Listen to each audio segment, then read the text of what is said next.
Suntuosamente situada ao largo do litoral de Dubai, ergue-se uma das mais incríveis construções do planeta. Com mais de 320 metros de altura, ela ultrapassa a Torre Eiffel. É o hotel mais alto sobre a face da Terra e possivelmente o mais luxuoso.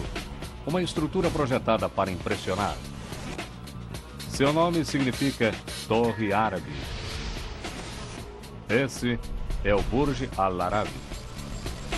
Mas a construção desse ícone do século XXI envolverá um esforço de enormes proporções que levará todos ao limite.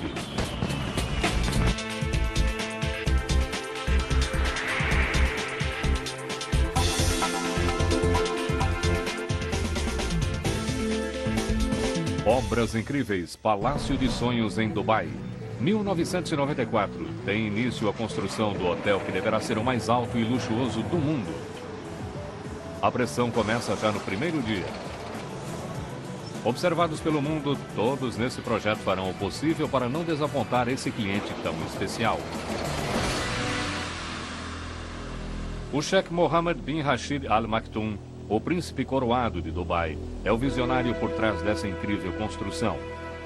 O projeto é sua resposta ao sério problema econômico que seu país enfrenta, como bem sabe seu conselheiro, o sultão bin Sulayem. Ele sabia que não temos petróleo, que um dia o petróleo vai acabar. E eles terão duas escolhas. Fazer alguma coisa a respeito e encontrar formas alternativas de sustentar o povo de Dubai ou ficar parado aguardando ajuda.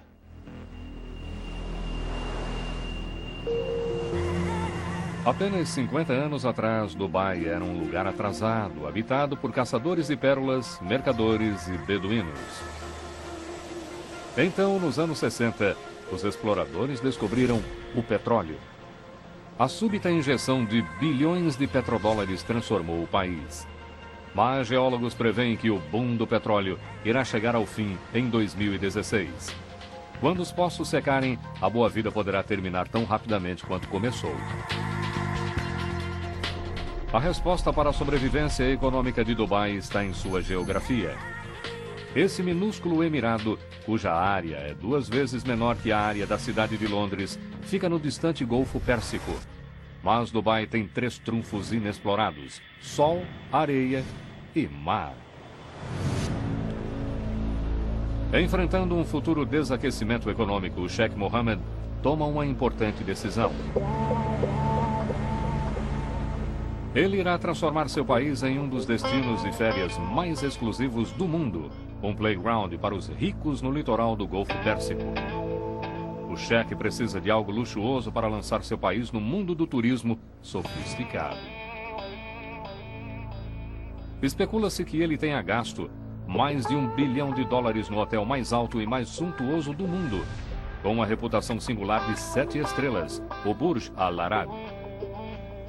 Acho que foi muito importante colocar Dubai no mapa do mundo. Não há hotel como esse. É preciso coragem. E o Sheikh Mohammed tem muita coragem. A coragem do Sheikh fica clara já a partir da escolha dos arquitetos. Uma equipe de jovens da Grã-Bretanha suficientemente corajosa para assumir o desafio, mas com muito pouca experiência. Eles são liderados pelo arquiteto-chefe Tom Wright. Temos em média 32 anos. Não tem ninguém grisalho entre nós. Nenhum de nós construiu nada além de 15 andares. Eu fiquei bastante surpreso, dados a escala e o tamanho do projeto. Tom Wright e seus colegas têm uma reputação de engenharia inovadora. Entretanto, eles estão mais acostumados a projetar escolas e escritórios. Mas Dubai é um lugar onde as conexões podem fazer toda a diferença. Através de um contato no escritório do governante, a equipe consegue sua chance. O Sheikh Mohammed concorda com uma reunião e fica tão impressionado com os conceitos iniciais da equipe que lhes concede o contrato. Agora, Wright precisa transformar seus esboços em um projeto tão incrível que torne o edifício um marco mundialmente conhecido. Passamos muitas noites insones, preocupados com o fato de que o edifício poderia não se tornar um ícone. Wright sabe que precisa levar seu projeto ao limite. Uma construção se torna um ícone apenas quando sua forma é simples, mas única. Se pudéssemos construir um edifício com apenas umas poucas linhas E se o tornasse imediatamente reconhecível não apenas o edifício, mas também o lugar, nesse caso o Egito, teríamos então criado algo icônico. Se você pensar nas construções mundo afora, não deve haver mais do que 10, no máximo, que na verdade alcançaram esse status. A Ópera de Sydney, Austrália. Como nessas construções, em geral, são apenas as primeiras poucas linhas que fazem com que você identifique exatamente a construção. Paris. É como se houvesse uma bandeira aqui. Poderiam Tom Wright e sua equipe competir com pessoas como Gustav Eiffel? Trata-se de um desafio de uma vida. Toda a discussão sobre o assunto compensa quando Wright finalmente tem seu momento de revelação. Nós estávamos tomando cerveja e vendo um moderno iate saindo do clube de vela de Dubai. A sensação é de emoção, de animação, e então dissemos, deve ser isso. A forma que criamos é bastante simples. E com uns poucos traços, creio que se pode ver que ela tem todos os elementos de uma construção icônica. É simples e imediatamente reconhecível. O conceito atrai de imediato a imaginação do cheque. Um barco à vela ao vento tem um profundo significado para o povo de Dubai com sua tradição de navegantes. Para completar a imagem náutica, Wright quer que a estrutura surja da água como um gigantesco iate. Mas isso exigiria uma ilha como base, e essa ilha não existe. Wright não se deixa abater. Ele propõe a construção de uma ilha especificamente para o hotel, a primeira de Dubai. Construir o hotel em pleno mar significará um risco e custos adicionais. Será que Wright conseguirá convencer seus colegas de que esse projeto radical irá dar certo? Eu me lembro de levar a construção para o mar e o restante da equipe a levar de volta para a terra firme. E isso continuou assim, até que o cliente chegou e então ele disse, não, será o mar. O Sheikh Mohammed está preparado para assumir o risco. O hotel será construído a 270 metros da costa. Ninguém jamais construiu um arranha-céu dessa altura em uma ilha artificial. Essa estrutura de 321 metros e pesando 1/4 milhão de toneladas precisará enfrentar os terremotos e as tempestades do Golfo. Wright ganhou a primeira de muitas batalhas. O Burj irá ser erguido no mar, mas sua persistente recusa em fazer concessões irá forçar seus colegas a levar as fronteiras da engenharia a seus limites.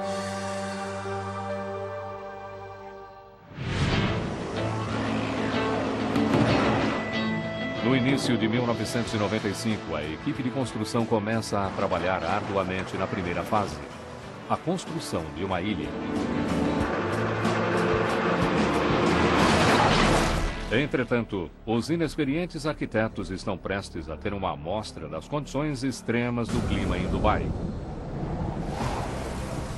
No dia 27 de abril, uma forte tempestade conhecida como Shamal avança impetuosamente pelo Golfo, atingindo o litoral de maneira violenta. Em seu caminho está um conjunto de barcaças de construção, cada uma carregada com 10.000 toneladas de pedras. Os arquitetos levaram em conta todos os tipos de condições climáticas, mas ainda assim, a intensidade da tempestade choca Simon Crisp. Havia ondas de 3 ou 4 metros atingindo a praia. Ver as ondas se aproximando daquela forma foi realmente um alerta para nós. Uma enorme barcaça se solta e se choca contra o continente. A equipe se dá conta dos danos que uma tempestade como essa poderia infligir a seu hotel-ilha. Tivemos um exemplo realmente revelador da força do Golfo Pérsico quando está enfurecido. A decisão dos arquitetos de expor sua estrutura a essas forças poderá ter sérias consequências. Os engenheiros terão de lutar para construir uma ilha capaz de resistir à fúria da natureza.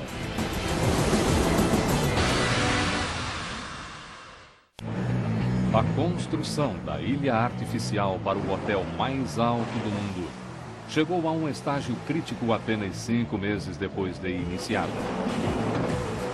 O Sheikh Mohammed, de Dubai, depende desse projeto, o Burj Al Arab, para transformar seu país de produtor de petróleo em um destino turístico da mais alta classe. Mas há um debate sobre a altura da ilha. O arquiteto Tom Wright quer construí-la num nível mais baixo para dar a impressão de uma vela, elevando-se da água. Discutimos muito sobre a altura da ilha. Do ponto de vista do projeto, eu queria que as pessoas ficassem próximas do mar. Desde o início, ele se confronta diretamente com o engenheiro Mike McNicholas, responsável pela segurança da ilha.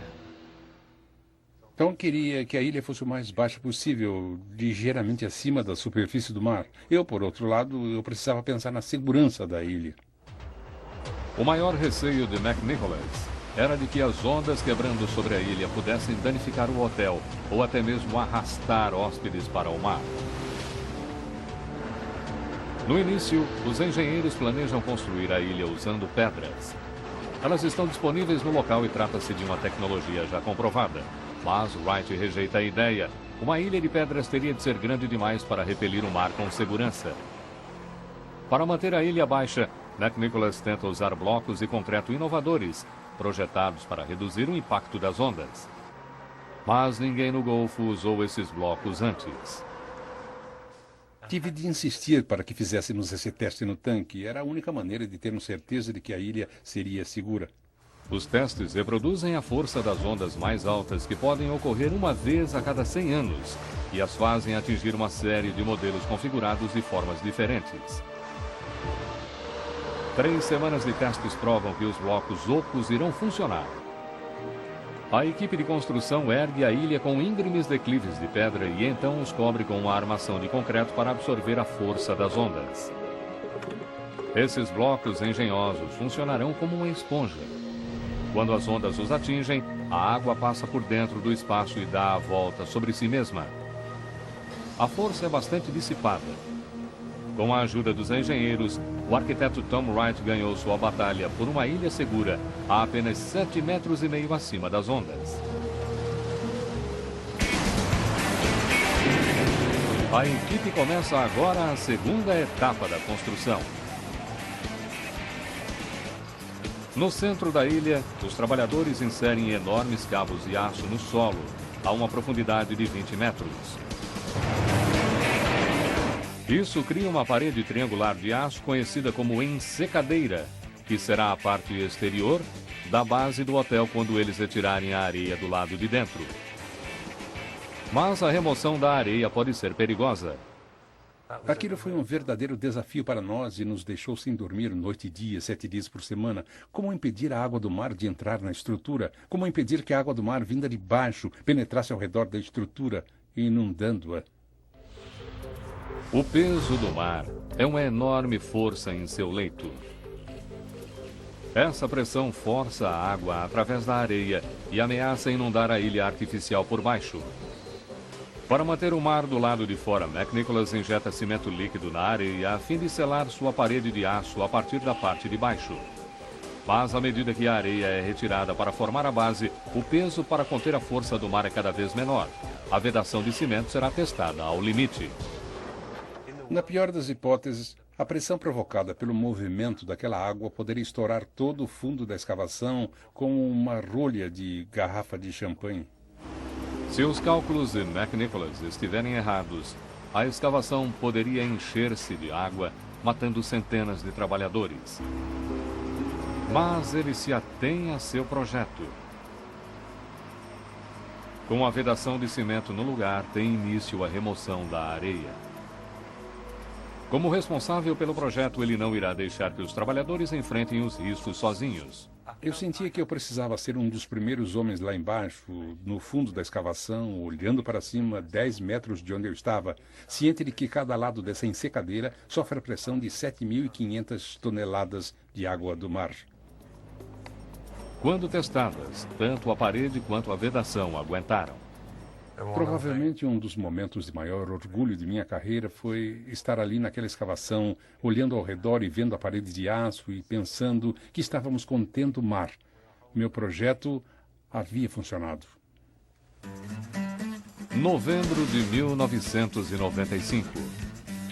A ilha artificial para o hotel mais alto do mundo está terminada. A equipe de construção inicia a terceira etapa desse projeto único, as fundações. A sustentação necessária para qualquer arranha-céu é bastante grande, mas o local de construção do Burj Al Arab apresenta um desafio adicional. Nunca se havia construído algo assim sobre solo aterrado. Quer dizer, estávamos falando de uma torre de 300 metros de altura sobre uma ilha artificial, 6 metros no Golfo Pérsico.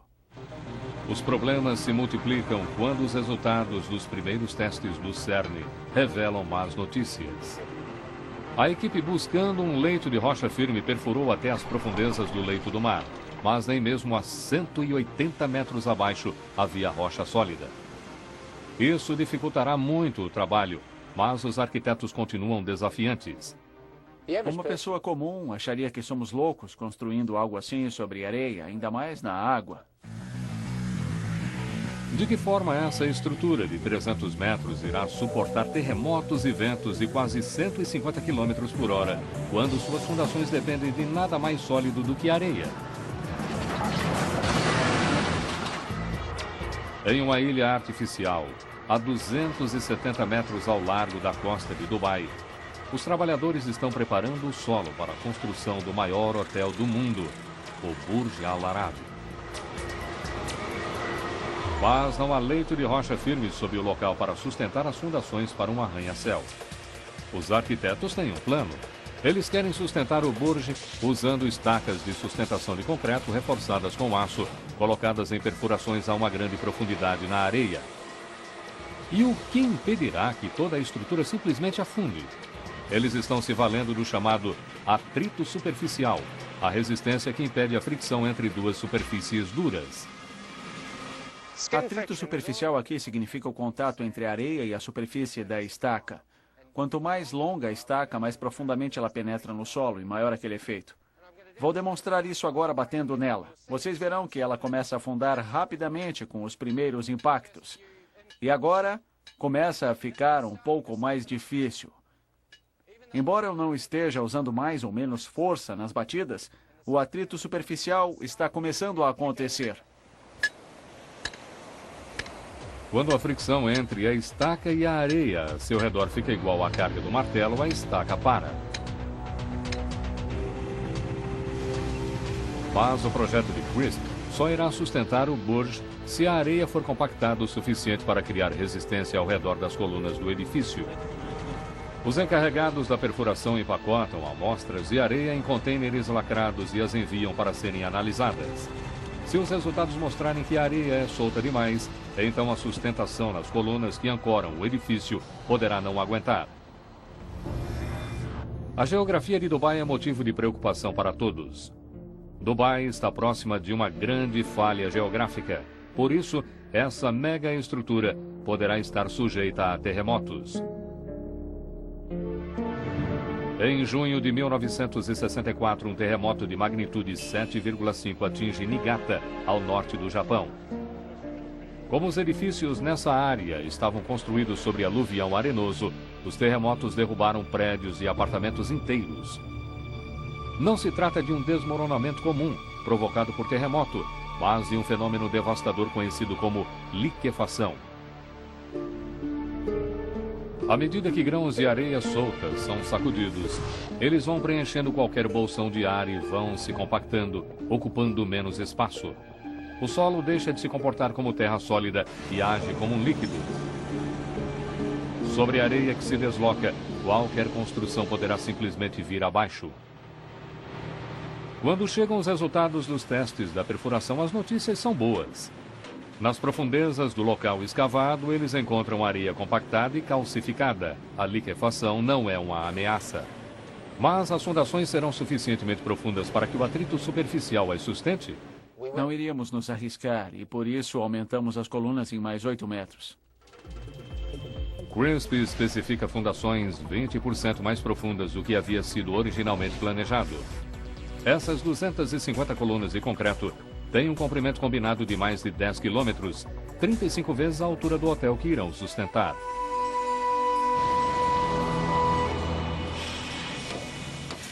Esse edifício tinha de resistir às piores condições no Golfo. O hotel em si tem leves paredes de concreto, incapazes de suportarem sozinhas os impactos da natureza. Para sustentá-las com segurança contra ventos fortes e terremotos, o arquiteto projeta uma solução visivelmente surpreendente.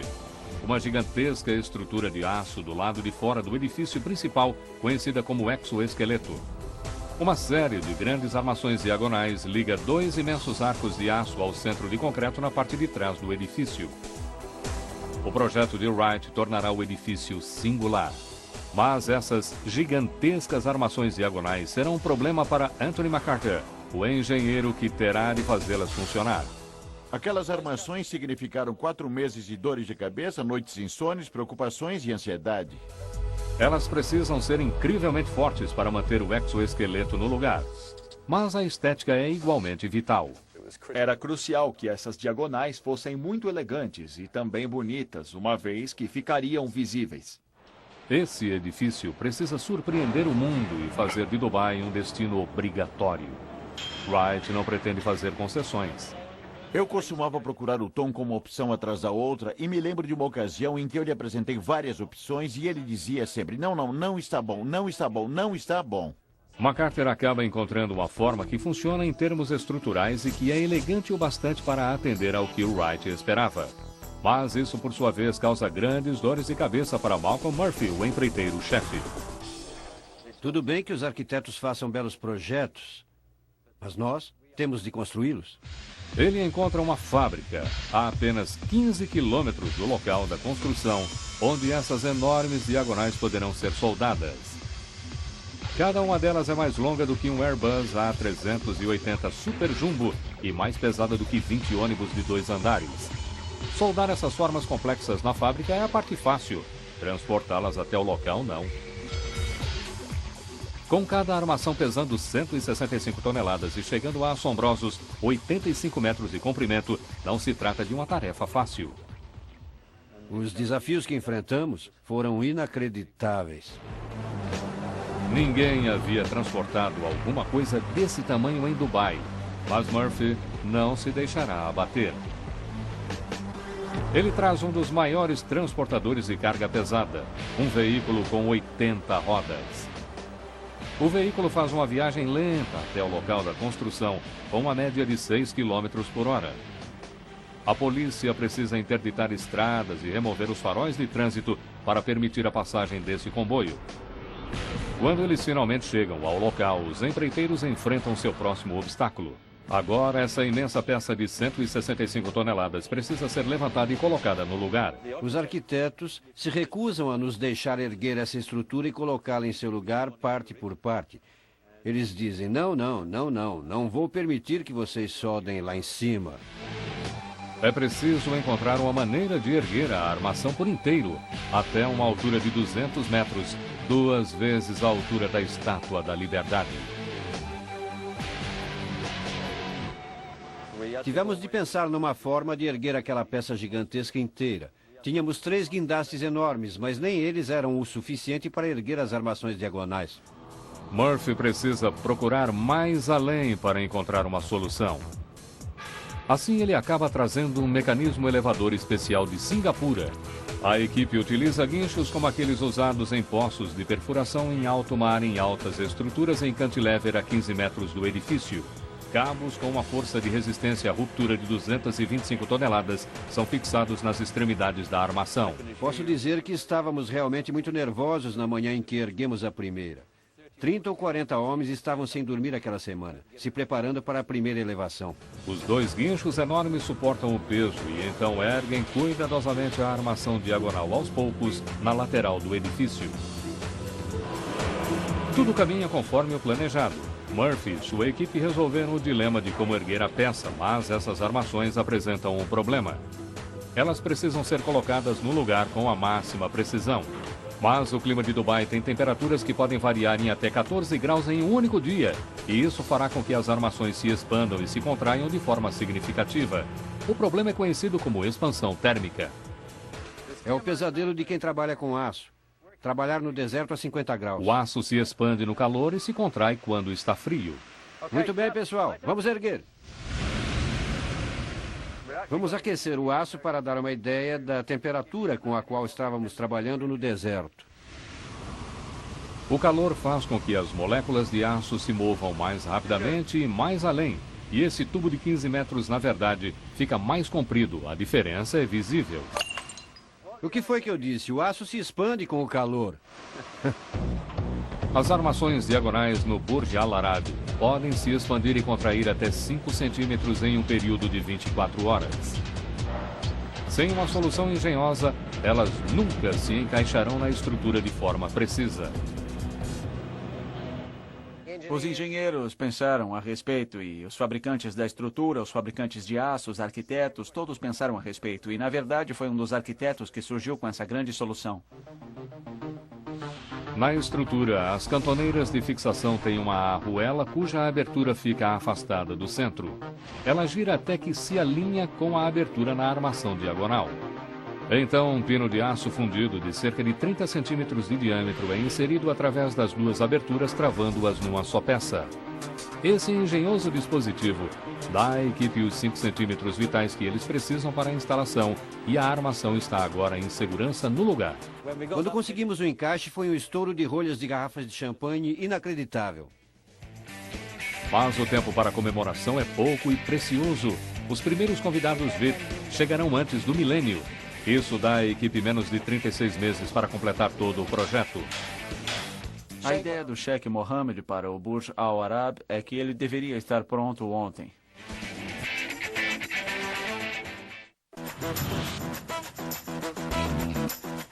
Janeiro de 1997. Um gigante se ergue no Golfo Pérsico. O Burj Al Arab deverá ser o hotel mais alto do mundo, a última palavra em luxo e um imponente símbolo para Dubai. O arquiteto Tom Wright quer que o edifício seja belo. É preciso que as seções de aço do exoesqueleto que sustentarão o edifício sejam em menor número possível. A vista dessas suítes, cuja diária é de $2.000, terá de fazer jus ao preço. Quando você está na suíte, olhando pela janela, a estrutura está bem na sua frente. Por isso, ela precisa ser bem detalhada e bem posicionada. Mas isso cria um dilema. Se Wright fizer o exoesqueleto leve demais, a força do vento a 300 metros acima do Golfo poderia sacudir o edifício e fazê-lo desmoronar. Se Wright deixá-lo pesado demais, o elegante perfil de sua estrutura em forma de iate estaria arruinado. Mais uma vez, Wright e os engenheiros que precisam tornar esse hotel seguro se veem em um beco sem saída. Quando se está projetando um edifício mais alto do que a Torre Eiffel, e você nunca fez isso antes, você quer ter certeza que está fazendo tudo de forma correta. Essa estrutura é tão incomum que pela primeira vez na história de Dubai, os engenheiros resolvem fazer testes em um túnel aerodinâmico. Volker Gutgereit, engenheiro de aerodinâmica, sabe que o Burj Al Arab é uma construção singular. Antes dessa construção, a maior parte dos edifícios do Golfo tinha uma forma bastante ortodoxa, quadrada ou então retangular, e não chegavam nem perto do que estamos construindo agora. Executar um teste num túnel aerodinâmico para um edifício no Golfo chegava a ser ultrajante. Entretanto, para essa estrutura extraordinária, este teste é essencial. O túnel aerodinâmico simula os efeitos do vento do Golfo ao redor desse modelo construído em escala de 1 para 50. Esse edifício está enfrentando cargas bastante violentas, que chegam a quase o dobro do que ele enfrentaria em Londres. Medimos sucções que eram da ordem do peso de um carro pendurado tentando sugar o painel do edifício. Por isso, trata-se de um teste e tanto. O túnel aerodinâmico traz resultados que poderão ameaçar todo o exoesqueleto. Quando vimos o projeto pela primeira vez, houve uma preocupação imediata quanto à vibração devido ao desprendimento de vórtices. O fenômeno de desprendimento de vórtices é um pesadelo para os engenheiros. Determinadas condições do vento soprando sobre bordas aguçadas em estruturas de aço podem criar mini-tornados. Isso cria vibrações perigosas capazes de abalar e destruir um edifício. E foi exatamente isso que aconteceu com essas enormes torres de resfriamento em Ferrybridge, ao norte da Inglaterra, em 1965. Os engenheiros precisam encontrar uma maneira de proteger o Burj Al Arab. Eles se voltam para engenhosos pesos suspensos chamados amortecedores de massa. Eles são instalados em pontos vulneráveis no exoesqueleto. Quando o vento sopra e o desprendimento de vórtices começa a criar vibrações perigosas, o peso de 5 toneladas é que irá balançar, e não a estrutura, levando as vibrações para dentro dos limites de segurança. 11 desses sistemas são colocados desde o alto do mastro de 60 metros, descendo através de cada uma das estruturas de aço curvadas. Esses amortecedores eliminam a ameaça com segurança. Junho de 1997. Dubai está se reinventando como um destino turístico de luxo. Esse antigo hotel é implodido, enquanto o Burj Al Arab, símbolo do novo Dubai, se aproxima de sua forma final. Apenas 30 meses antes do prazo final, a equipe começa a construção do maior desafio da engenharia. O Sheikh Mohammed quer que o edifício surpreenda. Por isso, o projeto exige um restaurante que pareça estar suspenso no ar. Gosto da ideia do visitante como se estivesse sentado no espaço, desfrutando da vista do Golfo Pérsico e de Dubai, como se estivesse flutuando nas nuvens. Toda a ideia de estar suspenso no espaço faria de seu jantar uma experiência inigualável.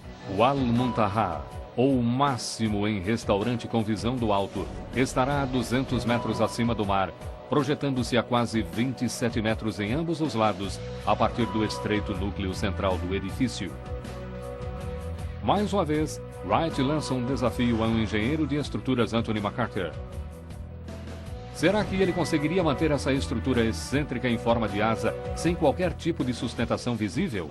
Quando Tom me mostrou a estrutura pela primeira vez, devo admitir que eu pensei que ele estivesse maluco. Esse salão tem, na verdade, o tamanho da maior parte dos edifícios, e Tom havia resolvido que queria prender-o fora do centro de gravidade da estrutura de suporte. Ele ficaria pendente na brisa, só com os engenheiros estruturais para manter-se de pé. Mas se os cálculos dos engenheiros estiverem errados, toda a estrutura poderá desmoronar de uma altura de 200 metros até o solo. McCarter encontra uma solução para a força da gravidade que leva a engenharia convencional a novos patamares.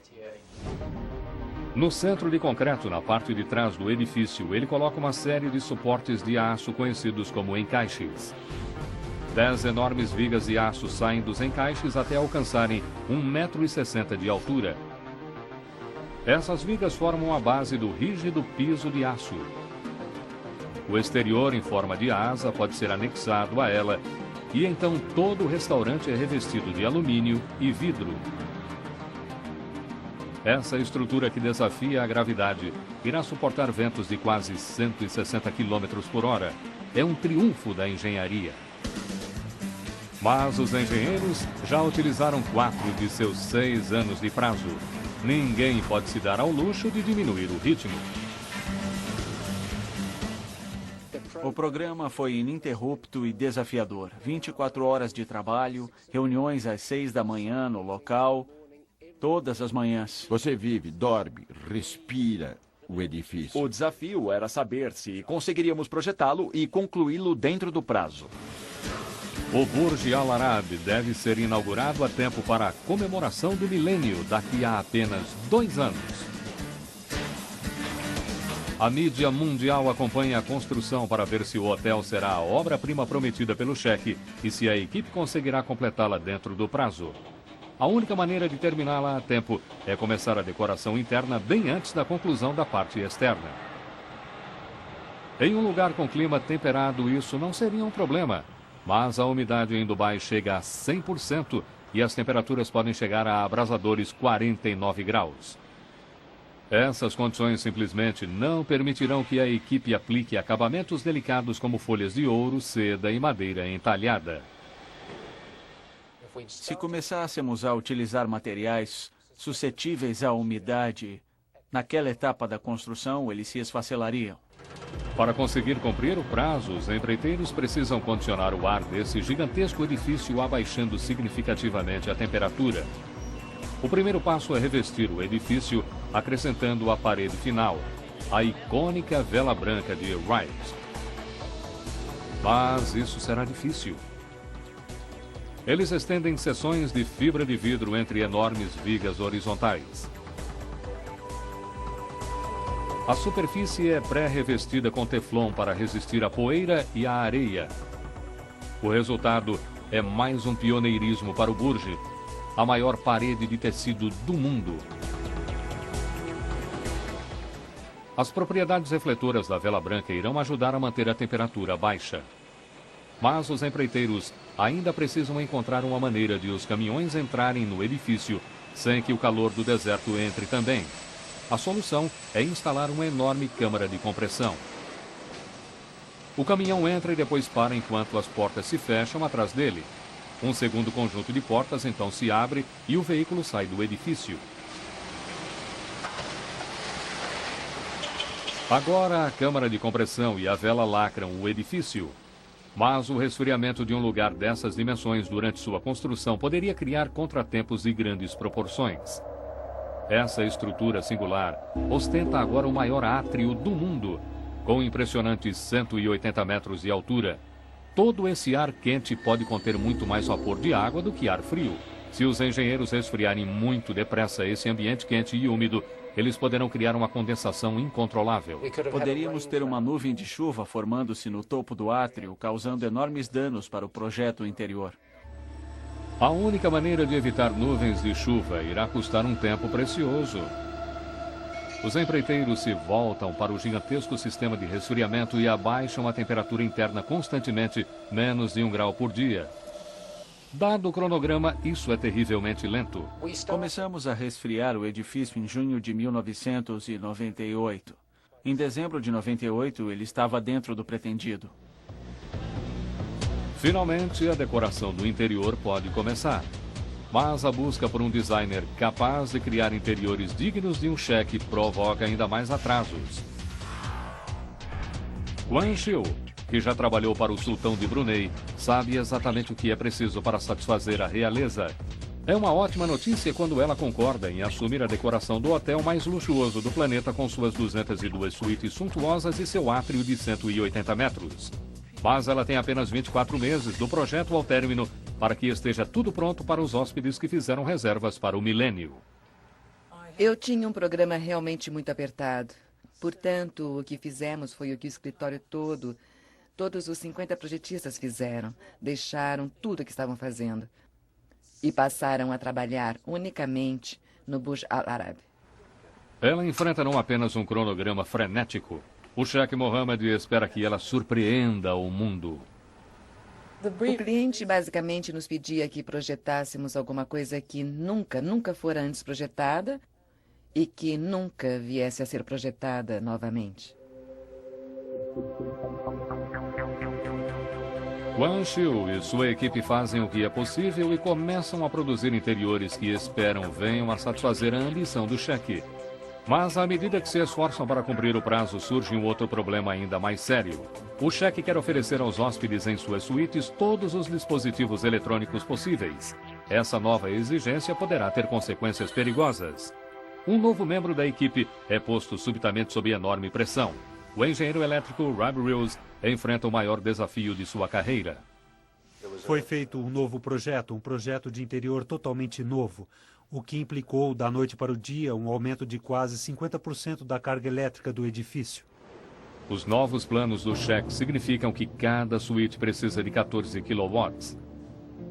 Isso equivale a 8 vezes a carga de uma casa europeia normal, para cada suíte. Com 202 suítes, trata-se de eletricidade suficiente para uma cidade de mais de 6.000 habitantes. Todas as cortinas do hotel serão eletrônicas. Haverá 52 mil lâmpadas, a maior parte com redutores de intensidade de luz e mais de 5.000 quilômetros de cabos elétricos. Todos esses aparelhos eletrônicos poderão distorcer a forma de onda da corrente elétrica e criar um problema conhecido como distorção harmônica. Isso poderá levar ao derretimento da bainha ao redor dos cabos com corrente e provocar um incêndio devastador. Era uma situação totalmente inaceitável, mas tivemos de lidar com ela. Sua resposta leva a engenharia elétrica a um novo patamar. Ele projeta um sistema de filtro harmônico. Primeiro, o sistema detecta a distorção eletrônica. Em seguida, envia uma corrente que é sua imagem espelhada, a fim de anulá-la. É o que se chama antifásico e funciona como fones de ouvido para evitar ruídos. Ele instala os filtros em andares estratégicos no ponto em que a eletricidade entra no edifício. Ninguém havia feito um sistema nessa escala antes. Foi a maior instalação de filtro ativo do gênero num edifício como esse já realizada no mundo todo. Uma solução de primeira linha para uma mega estrutura de primeira linha. Dubai, abril de 1999. O hotel maior e mais luxuoso do mundo está quase pronto. Todos estão correndo para terminar o hotel e o prazo é o milênio. A designer de interiores Quan Xiu continua trabalhando em ritmo frenético. O Natal foi cancelado, a Páscoa foi cancelada, feriados bancários foram cancelados. Basicamente, trabalhávamos 50 a 60 horas por semana. As instruções do cheque são chocar, inovar, surpreender os hóspedes com um moderno palácio árabe. E ela faz isso com mais de 24 mil metros quadrados de mármore da Itália e do Brasil, o equivalente a quase 3 campos de futebol. Mais de 8 mil metros quadrados de folhas de ouro de 22 quilates dão a desejada impressão de luxo. E ela completa a aparência de total deleite com candelabros de cristal, urdiduras de prata e veludo. Mas para o maior átrio do mundo, Quan Xiu toma uma decisão radical. Ela opta pelo minimalismo. Deixa que a complexa arquitetura fale por si só e a pinta toda de branco. A decoração do interior está quase dentro do prazo.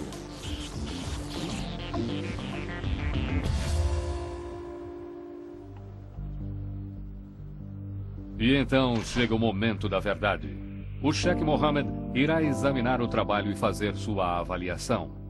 O homem por trás de todo esse projeto está encantado com o estilo pomposo das luxuosas suítes. Mas terminam aí as boas notícias. Eu fui chamada e perguntaram: quando vocês vão terminar o átrio? Eu disse: bom, está praticamente pronto. E, bom, infelizmente a resposta foi não. Onde estão as cores? O cheque rejeita por completo o estilo em branco do átrio. É simples demais. Não é espetacular, não é radiante o suficiente, não está colorido, nem rico bastante. Quan Xiu teve de refazer completamente o projeto e decorar o átrio mais alto do mundo em apenas 6 meses. Eu estava dormindo, basicamente morando no Burj Al Arab, correndo de um lado para o outro. Essa é sua última chance de fazer a coisa certa e por isso ela se prepara para deslumbrar. Ela projeta um show de luzes para dar vida à parede de tecido mais alta do mundo. Fontes no lobby criam movimentos rítmicos com água. Grandes aquários dão as boas-vindas aos visitantes enquanto eles sobem as escadas rolantes. E ela transforma radicalmente a visão do átrio em um arco-íris de cores vibrantes. Será que isso agradará ao Sheikh Mohammed? Todos estão aflitos. A adrenalina estava a toda e nós passamos noites sem dormir antes da inauguração. A resposta do cheque é definitiva. Sim, ele fica encantado e aprova o projeto. O Sheikh Mohammed acredita que o hotel tenha se tornado quase um 6 a 7 estrelas. A realização de seu sonho. A concretização de seu sonho. Em dezembro de 1999, um mês antes do milênio, as portas se abrem para os primeiros e ricos convidados. E o Sheikh Mohammed vem apreciar o último pôr do sol do século em seu magnífico e novo hotel. O arquiteto Tom Wright e sua equipe cumpriram sua missão. Cada uma das partes dessa icônica estrutura é extraordinária. No restaurante no térreo, uma equipe de mergulhadores cuida de 700 peixes exóticos nesse aquário de 280 metros cúbicos. O resultado permite que os convidados estejam próximos dos tubarões enquanto fazem sua refeição. Do lado oposto do hotel mais alto do mundo, esse incrível feito de engenharia, o restaurante em Cantilever, é a visão de Tom Wright de uma sala de refeições nos céus. Uma combinação espetacular de fogo e água saúda as pessoas antes mesmo de elas entrarem no edifício. Hospedar-se aqui não é barato. A diária de uma suíte chega a custar até $28 mil. E para convidados com tanto dinheiro, ao heliporto, 330 toneladas se projetando fora do edifício, a mais de 200 metros acima do mar. Quando não é usado como quadra de tênis por Roger Federer e André Agassi, ele oferece uma maneira bastante exclusiva de se chegar ao hotel, provavelmente o mais exclusivo do mundo. O Burj Al Arab é o projeto mais memorável de uma vida. Nenhum outro poderá um dia sequer se igualar a esse. O triunfo de engenharia de se criar a primeira ilha artificial em Dubai tem efeitos de grande alcance. Ele abre caminho para uma série de enormes projetos, um mais ambicioso do que o outro. Desde as Ilhas Palmeiras, que esgotaram suas vendas em 3 dias, até as Ilhas Mundo e muito mais. O hotel mais alto do mundo cria as bases para um futuro seguro quando o petróleo um dia acabar. E é hoje o símbolo internacional de Dubai. Sabíamos desde o começo que teríamos a oportunidade de produzir algo surpreendente e com esse projeto, conseguimos fazer isso. O ousado projeto do Sheikh Mohammed valeu a pena. Versão brasileira Centauro.